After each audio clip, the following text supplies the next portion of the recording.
Hello and welcome to the Craft Beer Corner. For today's beer review, we're jumping into a sour style from 903 Brewers out of Sherman, Texas. We review a lot of their beers. They do a lot of different styles.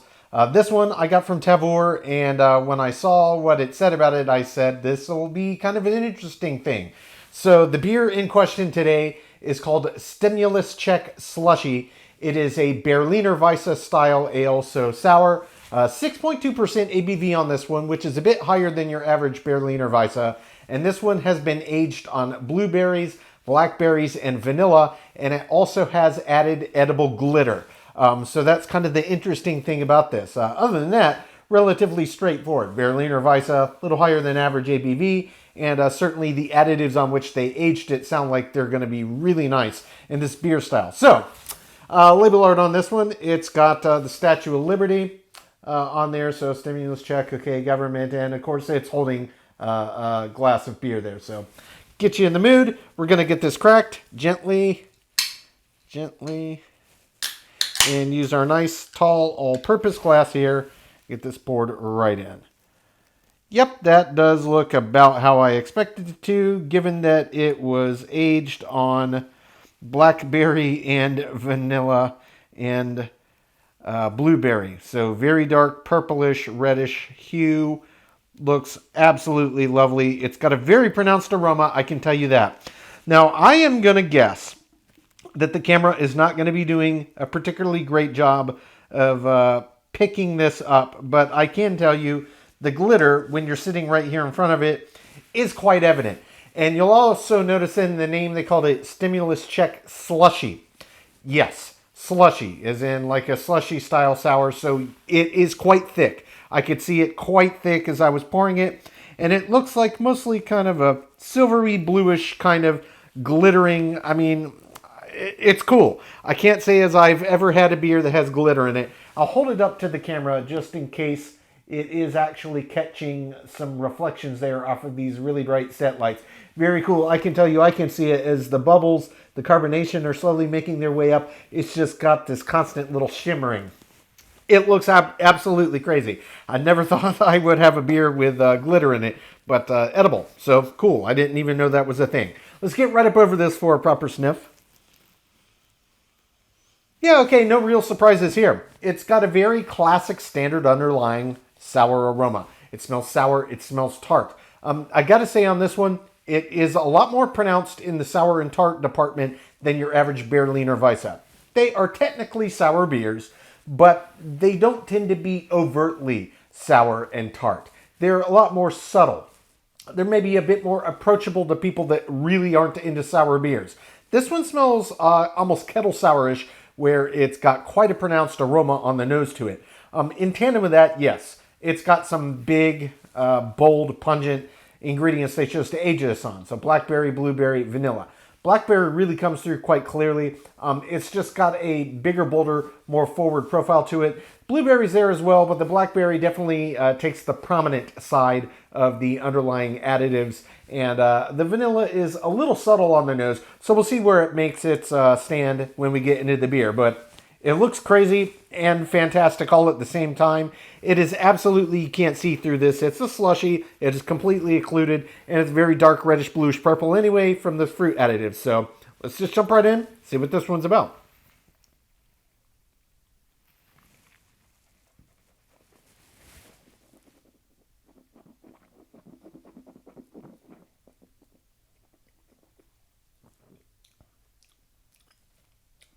Oh yeah, that's very nice. Okay, so my suspicions proved to be true. It does have quite a bit more pronounced of a sour and tart bite up front than your average Berliner Weisse. But it smelled like it, and again, this is a good bit higher ABV than your average Berliner Weisse. 6.2, that's not a low ABV, certainly for a Berliner. So yeah, it's got a bit more presence to it. And it really does hit you right up front. It's got this nice kick of sour, nice kick of tart. That actually holds for a good few seconds before it starts to dial back. But within 10 seconds, the intensity of the sour and tart is mostly completely out of the way. There's a little residual, but it's faint. The other thing I could say is yes, these fruit and other additives are quite pronounced. They do make their presence known very clearly along with the souring and the tart. So the blackberry and the blueberry do come through very, very clearly. The vanilla is hard to really pick out as its own kind of flavor profile in here. If anything, it's maybe adding just a sense of richness, kind of the way the beer all works together, but I'm not tasting anything really independently that I'm picking out saying, oh, that tastes to me like vanilla, for what it's worth. But it's very, very nice. And of course, blackberry and blueberry, very nice combination of berries. They work very well together, and certainly both work extremely well in sour beer styles. This is no different.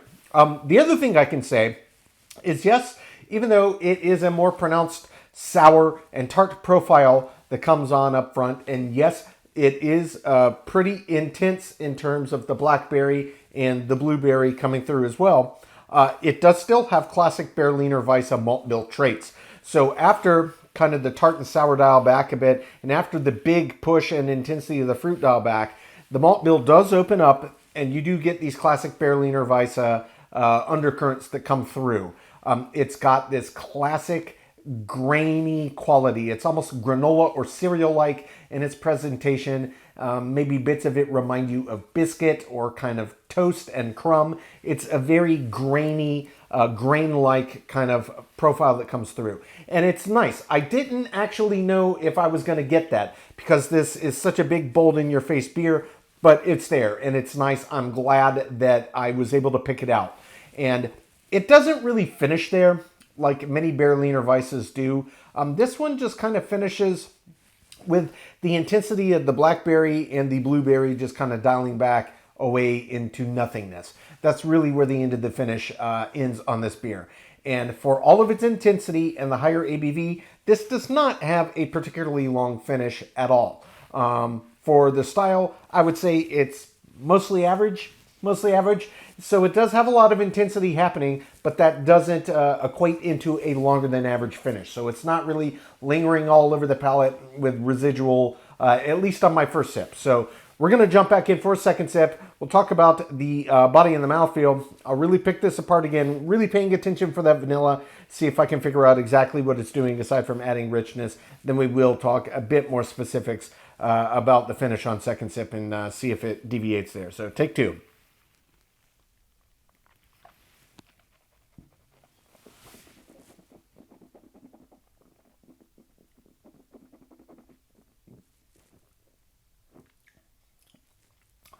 The body on this is actually a very nice, robust medium.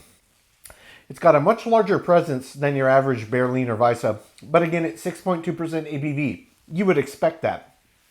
The mouthfeel as well. This is one that feels a lot more resistant than your average Berliner. And again, we're talking about a higher ABV, and it is a slushy style. So yeah, it does have a lot more weight to it. It does have a lot more thickness to it. But it's nice, and it feels very balanced, those two traits, given that it's higher ABV and it is a slushy style. Feels exactly right. But it's far weightier and far thicker than your average Berliner, to be certain. So second sip, really, I just got to enjoy this combination of flavors again. That nice sour, that nice tart kick, really clear blueberry and blackberry coming through. And again, the vanilla doesn't really pop out to me at any point on my palate saying, oh, that tastes like vanilla. But it definitely is doing some work here, adding this underlying richness. Just something that could otherwise be maybe a little too intensely fruity or acidic due to the nature of the beer and the added ingredients. But it's very, very nice.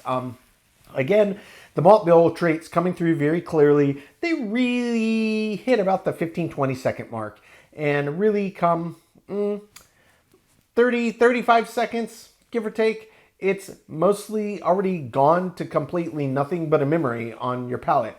The other thing that I could say is, as you do often get, not always, but often get with sours, there's a little bit of a drying effect on the back of the palate. This one's not astringently dry, but there is a little bit of a drying effect.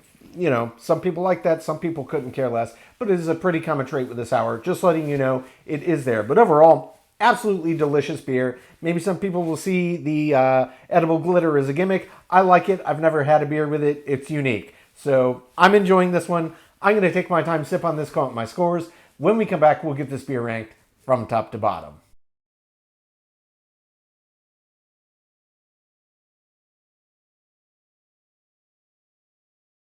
All right, now that we've gotten to enjoy this beer, we're going to get it ranked.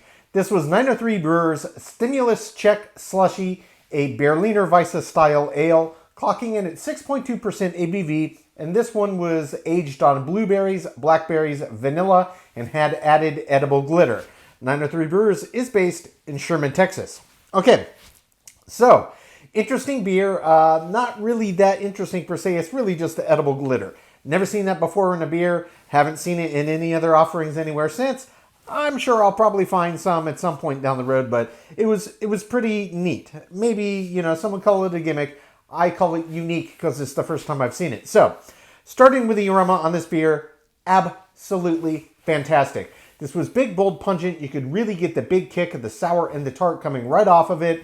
And the blackberry and the blueberry also came through very clearly as well. The vanilla was quite subtle. And certainly the blackberry was the more dominant of the fruit aromas, but it smelled fantastic. Everything came through exactly as I kind of expected it would for this higher ABV range, and including the intensity of the sour and the tartness on the nose. But the aroma gets a perfect 10 out of 10. For the taste, overall, I really enjoyed the taste and certainly well above average. There was really only one thing that held this back from a perfect score from me, and that was really down to the vanilla. Just like in the aroma, the vanilla was subtle. I never really found myself, even after multiple sips, as I was scrutinizing this coming with my scores, I never really tasted anything that I picked out and said, that's vanilla. What I think it did do in this beer was add this kind of fruit and cream vibe, which was nice, but I would have liked to be able to actually taste something that, to my palate, tasted reminiscent of vanilla in the mix of this. That being said, it was still well above average, and I thought it was really, really a delicious and well done beer here. The taste only lost 1 point. It gets a 9 out of 10. For the body, this was a slushy style Berliner at higher than average ABV for a Berliner, and it had a significantly weightier body than you would expect. Honestly, I didn't know what to expect in this one. 6.2, that's not low, but it's not super high. But it was a slushy style, and yeah, it had some heft to it. The body does get a perfect 10 out of 10. The mouthfeel. The mouthfeel on this was the same story. I did expect that because it's a slushy. They tend to feel quite thick on the palate. This was no exception. Mouthfeel gets perfect 10 out of 10. For the finish. Finish on this was really just average. Considering the overall pungency of the additives here and the relative mass increase in intensity of both the sour and the tart that came up front, I did kind of expect that the finish would drag out a little longer than it did. This really fell just squarely in the average realm. Finish gets a 5 out of 10. For the head and retention, this one really didn't form one. It didn't attempt to form one. It's what you want on a sour head and retention. Gets a 10 out of 10. Appearance, I don't know what else to say. It was lovely owing to the fruits they added on there, and it was quite thick, and the glitter you could see very, very clearly. Very unique and interesting looking beer. Appearance gets a 10 out of 10. For the balance, I alluded to this when I talked about the flavor profile, and for the same reason, I also docked 1 point in the balance category. I would have liked to be able to pick out the vanilla a bit more clearly, not as like an underlying ethereal element that kind of added something, but to actually pick it out and say, ooh, there's the vanilla. That didn't happen. It did add a nice richness, and it did tie the beer together, but I would have liked to actually taste something and say, yep, there's the vanilla. But I only docked 1 point here as well. The balance gets a 9 out of 10. Filling in the intangible, subjectively, I really enjoyed it. The thing that I'm going to come back here, it's recurrent, and this is now the 3 times I'm saying it, it's the vanilla. For me, subjectively, I would have liked to have tasted it. I really enjoyed the beer otherwise, but knowing that it was in there and not being able to pick it out in the flavor profile, really, I had to dock 1 point subjectively as well. 9 out of 10. Finally, is an example of the style. So overall, this beer did very, very well. There were a few categories that lost a few points, most notably in finish, which did surprise me. But overall, it did quite well. This was certainly well above average. Maybe some people will look at this, edible glitter, I'm not going to bother with that. No, it's actually a very good beer. And if the blackberries and the blueberries didn't twist your arm, and that higher ABV in the slushy substyle, excellent, well-crafted sour, and I do think it did earn its well above average score. Example of the style gets a 9 out of 10, which brings the total score on 903 Brewers Stimulus Check Slushy to a 91 out of 100. So yeah, this is top tier, guys. Absolutely delicious. The edible glitter was just kind of a cool little facet of the beer. Had no bearing on any category other than the appearance, which, you know, it did look quite cool in the glass. No denying that. But it was a very well done beer. Very well done beer indeed. Higher than average ABV, nice slushy sub-style, more tart, more sour up front, big intensity from the fruit additions. It was just a really well done beer. And if you're a fan of those more in-your-face, little more bold and pungent sours, this is one I would recommend all day long. Folks, that's today's review. As always, I do sincerely appreciate you tuning in today. Please don't forget to like, comment, and subscribe. If you want to stay in the loop when our videos go live, just turn on your notifications, hit that bell icon. It's right next to the subscribe button. Until next time, keep it beer, keep it craft. We'll see you on the next one. Cheers.